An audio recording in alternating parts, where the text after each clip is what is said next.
Before studying leadership in my fourth year of college, a lot of my leadership philosophy came from the game of football.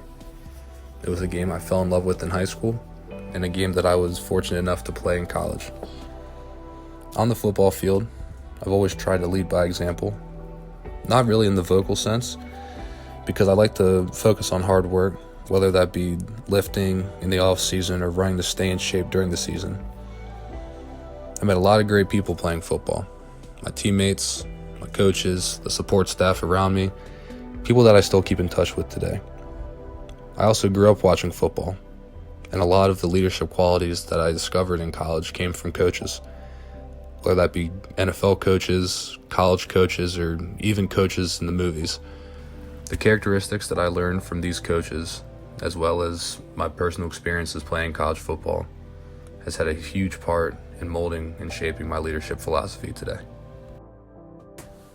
One video that sticks out in my mind is the story of the lollipop, a TED Talk given by Drew Dudley, where he explains a random act of kindness he performed on the first couple days of classes. The main idea is how small leadership actions by normal people can have profound and lasting impacts on others. In this case, a story that he didn't remember, but the girl that was involved in it did remember for a very long time. The story goes that Dudley gave a girl a lollipop, and even though it was a very simple and kind gesture, at the same time she was going through some hard times. This gesture gave her the confidence she needed, and it had a lasting impact on her. In fact, the other guy that was involved ended up being her boyfriend for a while. This showed me the power of everyday actions. It also made me realize that, good or bad, your actions determine how people judge you. This changed my leadership philosophy from focusing not so much on fitting the strong leader stereotype, and I realized that being a leader has more to do with helping others every day. I now want to shift gears and discuss 2 points from chapters 2 and 3 in Dugan's book, Leadership Theory, Cultivating Critical Perspectives.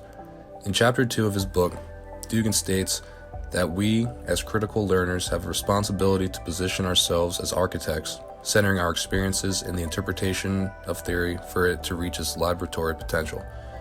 I interpret this that as a student of leadership, I have full control over what I learn. If I give myself enough focus and motivation, I can learn as much as I want to.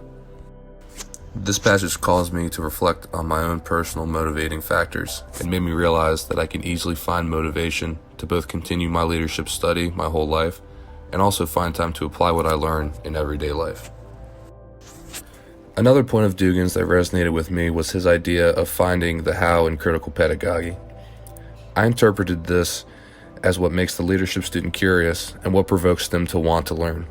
This also goes back to the connections I made in chapter 2, where finding motivation is very important. This point also made me realize that I was 100% responsible for my study in leadership. Overall, both of these points are important to me because they made me realize what leadership really is. It's a continuous study that you need to be constantly educating yourself on. No one can know everything about leadership. It's a constantly evolving field. I realized that leadership is taught both in the classroom and in everyday life. Learning from a course or a book is equally as important as observing and practicing. This is what leadership means to me. I personally believe that leadership is the ability to take the necessary time to guide people to a common goal while still improving their lives in the process. Playing football provided me with an opportunity to learn about myself in ways I've never had to before in my life. I was pushed to limits that taught me what my true colors were. I left football stronger mentally than I ever have been before in my life. The game also provided me with opportunities to help out in the community and meet people that have since been great personal and professional connections.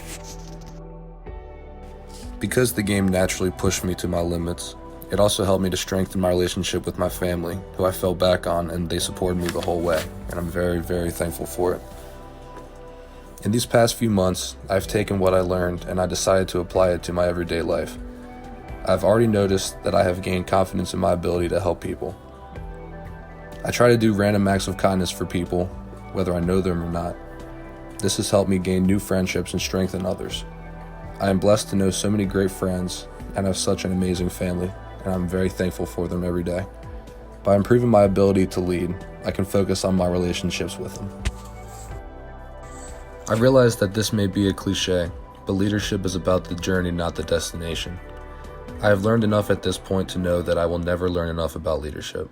What sets great leaders apart from others is that they have a hunger to stay in a state of constant improvement. I hope that as I begin my professional career, I can apply what I've learned here in my years at the University of Maryland.